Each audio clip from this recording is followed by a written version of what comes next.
षष्ठतम संविधान दिवस भारतर संविधान दिवस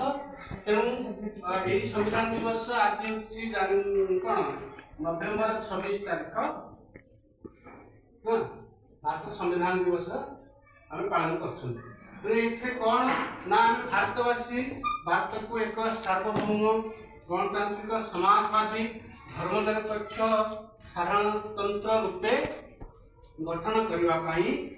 दृढ़ संकल्प नहीं यार नागरिकों को सामाजिक अर्थनैतिक और राजनैतिक न्याय देवा आउ कौन चिंता अभिव्यक्ति प्रत्यय धर्म विश्वास एवं उपासनार स्वतंत्रता बजाय रखा स्थिति और सुविधा सुजोग समानतार सुरक्षा प्रदान करने तथा व्यक्ति मर्यादा एवं राष्ट्र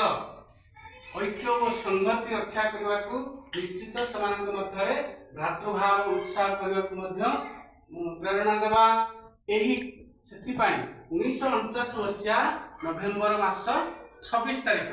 1949 मसीहा नवेम्बर मास 26 तारीख दिन आमर संविधान प्रणयन सभा एक द्वारा यही संविधान को ग्रहण और प्रणयन करुछु। यहाँ हूँ भारत संविधान प्राक कथन तेणु कौन मौलिक धारा सब विभिन्न धारा अच्छी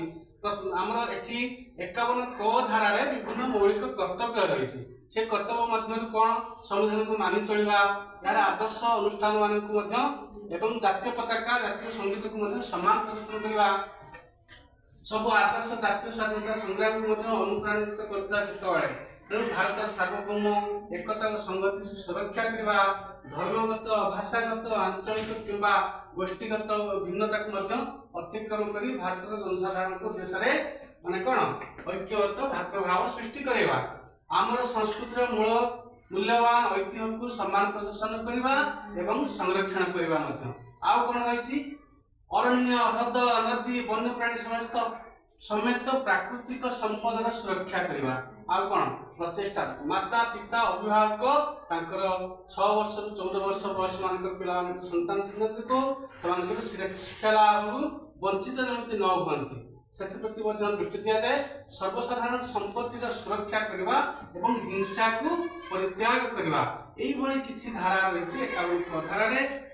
भाव में को लेकिन आम संविधान दिवस 66तम संविधान दिवस आज पालन कराई आज दिवस आम आज शपथ ना ठीक अच्छे।